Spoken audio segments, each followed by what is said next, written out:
창세기 19장 24절부터 26절까지 말씀입니다. 함께 봉독하겠습니다. 여호와께서 하늘 곧 여호와께로부터 유황과 불을 소돔과 고모라에 비같이 내리사 그 성들과 온 들과 성에 거주하는 모든 백성과 땅에 난 것을 다 엎어 멸하셨더라. 롯의 아내는 뒤를 돌아보았으므로 소금 기둥이 되었더라. 아멘. 소돔과 고모라가 하루아침에 하나님의 심판으로 멸망하였습니다. 우리가 로마의 폼페이 가면 그 큰 유적이 하루아침에 화산 폭발로 인해서 무너져 버린 것들을 역사적으로 볼 수 있는데, 성경에도 이 소돔과 고모라의 심판, 마지막 하나님의 심판이 있을 것을 우리가 생각해 볼 수 있는 장면이기도 하죠. 예수님이 땅에 오셨을 때도 많은 사람들이 예수님이 전했던 하나님 나라가 아니라 마지막 심판 때 하나님 나라가 어느 때 임하느냐라는 질문을 던졌지요. 예수님은 하나님의 나라가 여기 있다 저기 있다 하지 말고 너희 안에 이미 하나님의 나라가 들어왔다고 말씀하셨는데, 사람들은 그것을 보지 못하고 마지막에 심판에 이르는 그 하나님의 나라를 생각하고 있었던 거죠. 겨자씨같이 우리 안에 들어와서 자라나서 열매 맺는 하나님의 나라가 아니라 소돔과 고모라의 심판이 임했듯이 또 노아 홍수의 심판이 임했듯이 마지막 심판의 때를 묻는 것이죠. 그래서 주님은 누가복음 17장에 그들을 향해서 이렇게 말합니다. 그때는 노아 때와 같고, 그리고 그때는 소돔과 고모라 롯의 때와 같을 것이다. 마지막 하나님의 나라의 심판이 임할 때는 뭐와 같다고요? 노아의 홍수 때에 물로 심판하신 것과 롯의 때에 불과 유황으로 그 소돔과 고모라를 심판할 때와 같다. 뭐가 같다는 거예요? 심판이 일어나는 것은 같다는 의미가 있지만, 그때 심판을 받을 때 사람들의 어떤 심판에 대한 생각들이 똑같을 거라 말씀하시면서 노아의 때도 이와 같다는 것이죠. 노아가 방주에 들어가던 날까지 사람들이 먹고 마시고 장가들고 시집가더니 홍수가 나서 그들을 다 멸망시켰다는 거예요. 사람들이 마지막 심판의 때를 생각하지만 이만 심판의 그 임계차가 이루었고 이미 주님이 그것을 경고했지만 사람들은 그것을 전혀 인식하지 못하고 자와 상관없는 일처럼 살아가고 있었다는 것이죠. 롯도 소돔에 나가던 날에 하늘로부터 불과 유황이 비오듯 함에 그들을 멸망시켰는데, 그때도 어땠다고요? 사람들이 먹고 마시고 사고 팔고 심고 집을 지었다. 그 어느 날 갑자기 우리가 예기치 못했던 때에 하나님의 심판이 임할 것이다 라고 말씀하시면서 주님이 이어서 이렇게 말씀하십니다. 롯의 철을 기억하라. 롯의 철을, 롯의 하늘을 기억하라는 것이죠. 무릇 자기 목숨을 보존하고자 하는 자는 잃을 것이요 잃는 자는 살리라. 성경에 보면 수많은 믿음의 사람들이 등장합니다. 아브라함도 있고 다윗도 있고 모세도 있습니다. 또 믿음의 여인들, 성경에 보면 또 믿음이 좋았던 그 남자들을 부끄럽게 했던 믿음의 여인들이 있지요. 사라나 드보라나 한나와 같은 믿음의 여인들도 등장합니다. 수많은 믿음의 사람들을 주님께서 말씀하지 않고 마지막 때에 너희가 기억해야 될 사람이 있는데, 그 사람이 누구냐면 롯의 철하는 것입니다. 왜 주님께서 수많은 사람들을 제쳐놓고 롯의 철을 기억하라고 말씀했을까요? 마지막 때에 우리가 교훈을 얻어야 될 사람이 있다면 롯의 철하는 것입니다. 롯의 처가 누굽니까? 네. 아브라함의 조카 롯의 아내이죠. 그는 아브라함과 롯이 살고 있었던 시대에는 하나님을 아는 지식이 우리처럼 풍성하지 못했어요. 하나님이 드려줬던 그 하나님의 그 말씀도 우리가처럼 풍성하지 못하였고, 하나님의 자신에 대한 계시도 풍성하지 못해서 많은 사람들이 영적으로 어둡고 무지하고 미신을 섬기고 죄악 가운데 살아가고 있었죠. 그들 가운데 하나님께 특별히 아브라함을 선택하시고 아브라함에게 자신을 보이시며 아브라함에게 하나님의 뜻을 알려주셨고 그 아브라함 믿음으로 하나님을 따라가고 하나님을 예비하는 그 경건한 믿음의 집안이 아브라함 가운데 임했던 거죠. 그리고 아브라함의 조카 롯도 삼촌을 떠나 갈대아로 본토 친척 아비의 집을 떠나 가나안에 가면서 그 아브라함으로부터 하나님을 알고 하나님을 예배하고 그 믿음이 자라났겠죠. 롯의 처도 같았을 것입니다. 롯의 처도 아브라함을 따라서 가나안 땅에 들어왔고 아브라함이 가나안 땅에 오자마자 베델과 아이와 베델 사이에 단을 쌓고 여호와의 이름을 부르는 것을 함께 보고 예배했고 가나안 땅에 기근이 있을 때 애굽에 내려갔을 때 하나님이 역사하신 것들 또 올라와서 하나님이 그들에게 복을 주시고 그들을 풍성하게 하시고 그 아브라함이 가는 곳마다 단을 쌓고 하나님의 이름을 부르며 예배하는 모습을 그가 보았을 것입니다. 롯이 아브라함을 떠나서 소돔 땅에 왔을 때 그나마 그래도 롯이 경건하고 믿음으로 살려고 할 때에도 그가 어느 정도 그 믿음의 가문에 있어서 왔기 때문에 영향을 받았겠죠. 전쟁이 일어나고 갑자기 그들이 전쟁의 포로로 끌려갈 때 아브라함이 와서 구출해주는 그 장면에도 롯의 처는 함께했고 그곳에 멜기세덱이 와서 또 아브라함이 11조를 바치고 이런 모든 장면들을 그가 보고 경험했을 것입니다. 그리고 소돔과 고모라가 심판받을 때에 천사가 와서 그들을 이제 급히 끌어내는 그 순간에도 그 모든 메시지와 이야기를 들었겠지요. 이렇듯 롯은 믿음의 가문에 들어가서 믿음의 가문에서 신앙과 예배와 나름대로 어떤 그런 모습을 가지고 그가 변화된 모습을 보였을 것입니다. 이런 은혜는 결코 작은 것이 아니었어요. 그런데 롯의 처는 어떤 일이 일어났습니까? 누가 봐도 믿음이 있고 그가 하는 말에도 믿음을 가지고 하나님을 이야기하고 기도하고 축복하고 은혜를 얘기하고 감사를 얘기하며 살았을 거예요.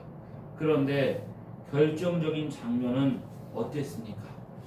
믿음을 가지고 우리가 아무리 그 믿음의 분위기 있다고 할지라도 중요한 것은 내 신앙이죠. 내가 어떻게 하나님을 만나고 하나님을 알고 믿음으로 살아가는가. 아무리 그 아버지가 믿음이 좋아도 그 자녀가 100% 다 믿음이 좋다. 우리가 그렇게 얘기할 수 없고 아버지는 믿음도 없고 아버지는 신앙이 없어도 그 자녀 가운데 믿음이 좋은 인물이 나올 수도 있는 것이죠.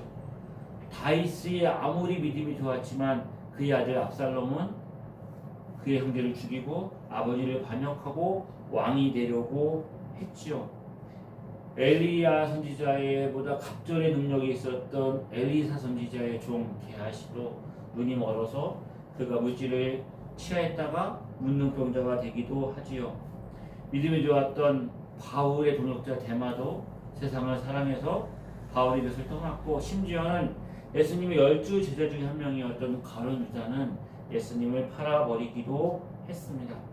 이렇듯 우리가 그냥 어떤 분위기에 있느냐가 중요한 것이 아니라 나의 신앙이 중요하다.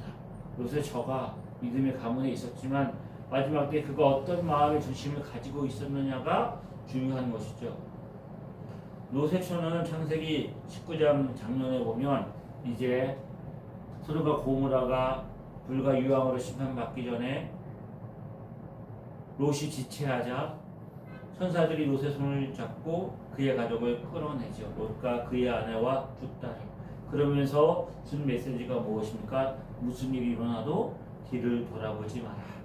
그래서 그는 급히 도망쳐 나오는데 유황과 불이 떨어지고 그 소돔과 고모라가 심판받는 장면에 있을 때 롯과 그의 딸들은 앞만 보고 갔는데 롯의 아내는 뒤를 돌아보았다가 소금 기둥이 되었다라고 창세기 19장에 기록되어 있죠.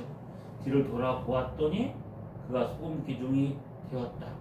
아니 뒤를 돌아보는 게 뭐 대단한 거라고 뒤 돌아보았다고 소금 기둥이 되느냐 우리가 그렇게 말할 수도 있는데 주님은 이 말씀을 하시면서 롯의 처를 기억하라고 말씀하시면서 우리 자기 목숨을 보존하고자 하는 자는 잃을 것이고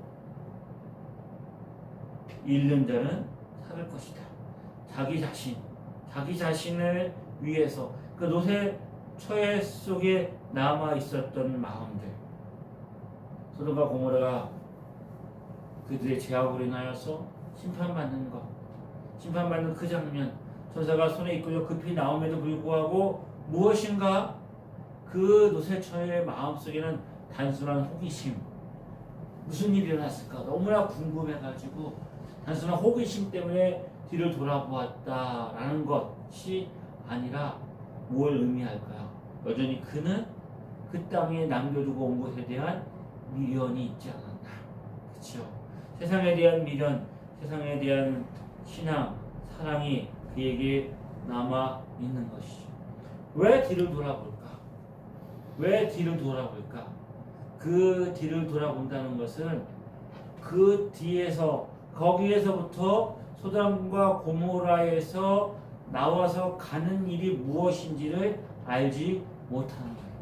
그것이 무엇을 의미하는지를 알지 못하고 있는 것이죠. 그래서 성경이 말하는 중요한 것, 우리가 믿음으로 우리가 당차올 심판을 대비하고 믿음으로 앞으로 나가려고 할 때에 기억해야 되는 것은 뒤를 돌아보지 말아야 한다는 거예요. 그러니까 뒤를 돌아보지 말아야 된다는 것은 내가 서 있는 위치가 어디이고 어디를 향해서 가야 되는지를 분명히 알아야 한다는 것이죠. 근데 우리는 계속 뒤를 돌아보며 발목을 잡고 있는 거예요. 대표적으로 뒤를 돌아보려고 했던 사람들이 있었습니다. 그들이 누구냐 하면 출애굽한 이스라엘 백성들이죠. 400년 동안 애굽에서 종살이하던 그들을 하나님께서 애굽 땅에 재앙을 내리시고 그들을 홍해를 마른 땅같이 건너게 하셔서 가나안 땅으로 인도하여 가십니다. 그들을 추격했던 애굽의 군대들은 다 홍해에 수장되었고 하나님께서 그들에게 약속하신 약속의 땅으로 인도하여 가시는데 그들이 지나가는 곳은 광야였지요. 먹을 것도 없었고 마실 물도 없었고 여러 가지 많이 불편합니다. 먹을 것도 없고 마실 것도 없고 하나님이 만나와 매출하기로 먹이셨음에도 불구하고 그들은 불평하는 거죠. 우리가 여기서 죽을지 모른다. 여기서 굶어 죽느니 이렇게 사느니 다시 애굽으로 돌아가는 게 좋겠다라고 말하면서 모세와 아론을 죽이고 애굽으로 돌아가려고 하는 반란을 일으키려고 하죠. 돌아가는 게 낫겠다. 그런데 그들이 모르고 있는 게 있어요. 돌아가려고 해도 돌아갈 수 없습니다. 돌아갈 수 없는 거예요. 왜요? 그들이 이미 홍해를 건너왔기 때문이에요. 소돔과 고모라에서 나왔기 때문에 미련을 두고 돌아봐도 그 땅은 돌아갈 수가 없는 거예요. 이미 심판을 받은 곳이었기 때문에 미련을 들 필요가 없는 거예요. 그런데 뒤를 돌아보고 그리고 거기에 대한 미련을 두고 있는 것이죠. 요새 아내가 왜 그랬을까? 하나님 분명히 메시지를 주셨습니다. 그 땅을 죄악을 하나님이 심판하실 것이다. 근데 요새 아내는 하나님의 말씀을 믿지도 않고 순종하지도 않았어요.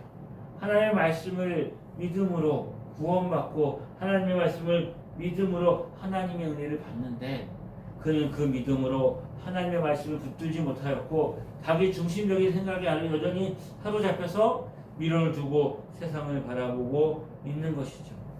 하나님의 말씀을 믿음으로 의지하지 못했던 그는 여전히 하나님의 말씀보다 그가 떠나왔던 그 떠나가야 하는 세상에 미련을 두고 세상을 사랑하는 것이죠. 몸은 떠나왔지만 마음은 그곳에 남겨져 있는 거예요. 저와 여러분도 몸은 이곳에 있지만 여전히 우리의 마음과 생각은 세상과 나의 욕심과 욕망에 사로잡혀 있다면 우리는 여전히 뒤를 돌아보고 있는 것이죠. 뒤를 돌아보면 발목에 잡혀서 앞으로 가지 못하는 거예요. 그래서 성경은 이렇게 말합니다. 세상이 어떤 것이 하나님과 원수되는 것이다. 누구든지 세상을 사랑하면 아버지의 사랑이 그 안에 있지 않다. 하나님과 재물을 겸하여 섬길 수 없다. 여전히 사단은 어떻게 합니까? 우리의 눈을 앞이 아니라 뒤를 보게 하죠. 우리의 발목을 잡고 앞으로 나가지 못하게 하고 그곳에 멈춰서게 만드는 것이죠. 하나님 말씀에 순종하지 않았고 뒤를 돌아보았던 롯의 아내, 그는 소금 기둥이 되었습니다. 소금 기둥. 소금 기둥, 생명력이 없는 거죠. 살아있는 형체는 있지만 능력이 없습니다. 경건의 모양은 있지만 경건의 능력이 없는 것이죠. 자, 롯의 처는 소돔과 고모라가 멸망하고 심판되는 그 자리에서 돌아보았더니 얼음땡한 것처럼 앞으로 가지도 못하고 뒤로 돌아가지도 못하고 그 자리에 멈춰 서서 생명력이 없는 소금이 되었습니다. 소금 기둥이 되었습니다. 우리가 이 세상을 살아가면서 이 세상을 바라보고 이 세상을 향하여서 발목이 잡히는 이유는 거기에 좋은 것이 있어 보이기 때문이에요. 그래서 믿음을 앞으로 나가지 않고 뒤를 돌아보았더니 그냥 멈춰서 소금 기둥이 되면 우리가 아차 싶어서 돌아설 텐데 거기에 뭐가 있습니까? 우리를 만족하게 하는 성공이 있고 부가 있고 명예가 있고 세상의 자랑이 있을 수 있는 거예요. 돌아보았더니 그것을 얻은 거예요. 그러니까 어떻게 해요? 그것이 전부인 것처럼 그것이 내 삶을 풍성하게 하는 것처럼 멈춰서 있는 거예요. 하지만 우리가 성경이 말하는 메시지는 뭐예요? 그 안에 생명력이 없다는 거예요. 우리 삶을 짜고 더 갈증나게 만들고 더 우리 삶을 고통스럽게 만드는 소금, 그것이 소금 기둥이라는 거예요. 마치 그것이 우리에게 생명력과 우리를 풍요롭게 만들 것 같지만 그렇지 못하다는 거예요. 그러니까 어떻게 해요? 뒤를 돌아보지 말라고 말씀하시죠. 왜요? 뒤를 돌아보면 앞이 보이지 않고 앞으로 나아갈 수 없어요. 그래서 사도 바울은 어떻게 말합니까? 나는 아직 내가 잡은 줄로 여기지 아니하고 오직 한 일 쭉 뒤에 있는 것을 잊어버리고 뒤를 돌아보지 않고 앞에 있는 것을 잡으려고 푯대를 향하여서 그리스도 예수 안에서 하나님이 위에서 부르신 부름의 상을 위하여 달려간다. 뒤의 것을 잊어버리는 거죠. 그래서 이 땅의 것을 생각하지 말고 위의 것을 찾아라. 땅의 것을 생각하지 말고 너희가 이미 그리스도 예수 안에서 구원받은 하나님의 자녀가 되었으니 너희는 죽었고 너희 생명이 그리스도 예수 안에 있으니 위의 것을 바라보고 달려가라고 우리에게 교훈하고 있는 거죠. 우리가 세상을 사랑하고 우리가 믿음으로 주님 의지하고 앞으로 달려가지 못하고 뒤를 돌아보면 어떻게 될까? 정말 소금 기둥이 될까? 성경이 말하는 게 뭐예요? 마지막 때가 올 텐데 그때는 노아의 때와 같고 그때는 롯의 때와 같다. 왜요? 그들이 다 심판받았잖아요. 똑같이 롯의 아내도 돌아보았더니 소금 기둥이 되었죠. 마지막 심판 때에 사람들이 여전히 그 심판에 대한 것들을 생각하지 못하고 세상의 것들에 빠져서 발목이 잡혀서 앞으로 가지 못하고 그 자리에 멈춰서 그 멸망의 때를 바라보고 있는 거죠. 심판의 날을 그들이 이제 바라보고 있는 거예요. 지혜로운 자처럼 주님 오실 날을 준비하고 기다리는 것이 아니라 세상의 것에 빠져서 그 세상의 것들의 유혹에 넘어가서 세상 속에 살아가고 있는 것이 어리석은 자의 모습인 것이죠. 더 여러분은 어떻습니까? 소돔과 고모라에서 나와서 애굽에서 빠져나와서 죄와 사망의 원세에 있었던 곳에 빠져나와서 하나님의 나라를 향해서 걸어가고 있는 성도들인 것이죠. 예수 그리스도께서 우리를 흑암의 권세에서 건져내서 그의 사랑의 아들의 나라로 옮기셨느니라. 하나님이 우리를 그렇게 옮겨주셨습니다. 저와 여러분이 이미 구원받은 하나님의 자녀라면 세상에 속한 자가 아니기에 거기에 우리의 마음을 빼앗기지 아니하고 뒤를 돌아보지 아니하고 하나님을 바라보고 믿음으로 달려가야 되는 것, 우리들의 모습인 것이죠. 그렇지만 여전히 사람들은 눈이 열려 그것을 바라보지 못하고 세상의 것들에 우리의 마음을 빼앗기고 살아가고 있는 것이죠. 우리가 구원을 얻었다면, 주의 은혜를 얻었다면, 주님이 우리 함께 하시는 그네를 생각한다면 이 세상의 무엇과도 마치 바울이 그 모든 것들을 나에게 해로 여기고 배설물처럼 버렸던 것처럼 우리의 믿음과 신앙이 그렇게 주님 의지하고 바라보아야 하는 것이죠. 예수 그리스도 안에서 주어지는 기쁨, 풍성함, 만족, 부유함이 우리의 생명인 것이죠. 아멘. 물론 우리가 구원받았다고 해서 계속 믿음으로 전진하며 앞으로 나가야 되는데 멈춰서고 넘어지고 뒤를 돌아보지 않고 그렇게 우리가 믿음으로는 살아갈 수 있을까? 그 삶이 하루아침에 이루어지게 될까? 그렇지 않겠지요. 여전히 우리는 믿음이 부족하고 우리는 연약하지요. 죄성이 남아있고 사단과 세상은 끊임없이 우리를 유혹하고 흔들고 공격해서 넘어뜨리려고 하겠지요. 그래서 우리의 삶이 그렇게 위험과 어려움이 있을 때 뒤를 돌아보고 있을 때 뭘 받아야 돼요? 경고하심을 받아야 되는 것이죠. 말씀을 통하여서 경고하심을 받고 우리의 마음을 다시 한번 부여잡고 한 발자국 더 믿음으로 나아가는 것이죠. 이렇게 우리가 나와서 예배하는 것도 그것에 대한 경각심을 갖는 거예요. 세상의 지혜에 살지 아니하고 일주일에 한 번이라도 예배함으로 내가 누구인지를 확인하고 내가 어떻게 살아야 되는지 다시 한번 우리가 기억하고 우리 자신의 지난 삶을 돌아보면서 회개하고 돌아보는 거죠. 돌아보면서 회개하고 그러면서 믿음으로 나아가는 것이 우리의 삶이죠. 뒤돌아보면서 거기에 우리의 마음을 빼앗기지 않고 깨닫고 주님 앞에 나가는 것.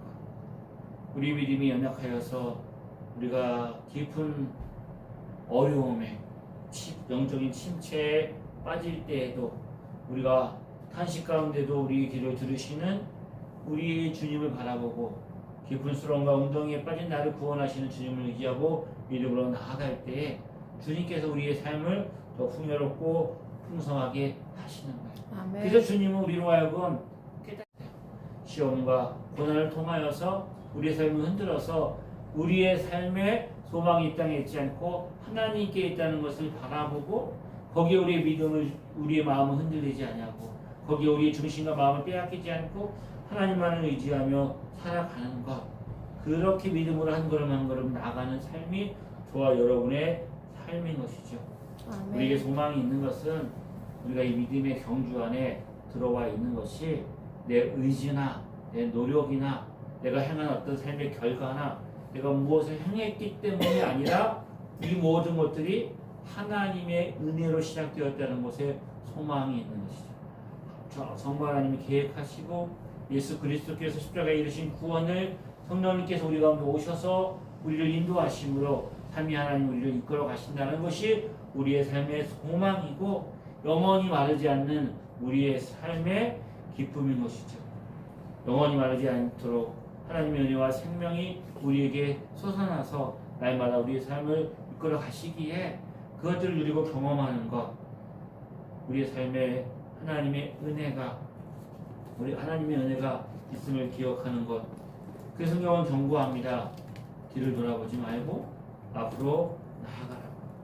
이 세상의 것이 아무리 화려하고 멋있고 아름답게 보여도 소돔이 그 죄악으로 인하여서 심판받았듯이 또 노아의 때에 홍수로 심판이 임했듯이 지금도 아무리 자신이 모든 것을 다 가지고 있는 것처럼 자기 욕심을 가지고 그렇게 온 세상을 지배할 것처럼 말하지만 그들의 한계가 분명히 드러나고 하나님의 그들을 향해서 심판을 내리시는 것들을 우리가 보면서 우리의 삶이 믿음으로 바라보고 이 땅에 영원한 것이 없음을 기억하고 영원한 하나님의 나라를 바라보고 앞으로 나가는 저와 여러분 되어지기를 원합니다. 아멘. 죄와 사망에서 구원하기 위해 흘리신 예수 그리스도의 십자가의 은혜와 우리 안에 계신 성령님의 역사가 귀하고 우리를 그렇게 인도하시기 때문에 우리가 뒤를 돌아보지 않고 앞으로 나아갈 수 있는 것이죠.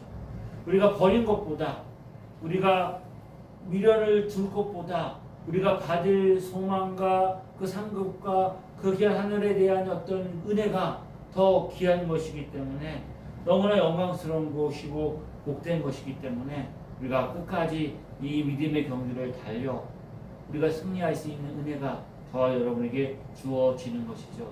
이 믿음의 경주를 끝까지 달려서 주님 오시는 그날 승리하는 저와 여러분 되어지기를 주의 이름으로 축복합니다. 아멘. 참 좋으신 하나님 아버지 은혜 감사합니다. 주의 은혜가 날마다 우리와 함께 하심을 감사합니다. 기쁨으로 걸어가게 하여 주옵소서.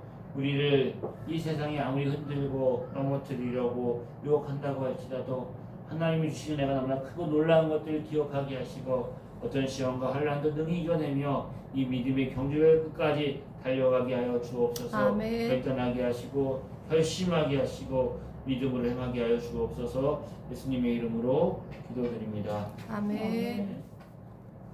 이제는 우리 주 예수 그리스도의 은혜와 하나님 아버지의 크신 사랑하심과 성령님의 역사하심이 믿음으로 주님 의지하고 승리하기를 소망하는 주의 자녀들 위해 지금부터 영원히 함께 하시기를 간절히 축원하옵나이다. 아멘.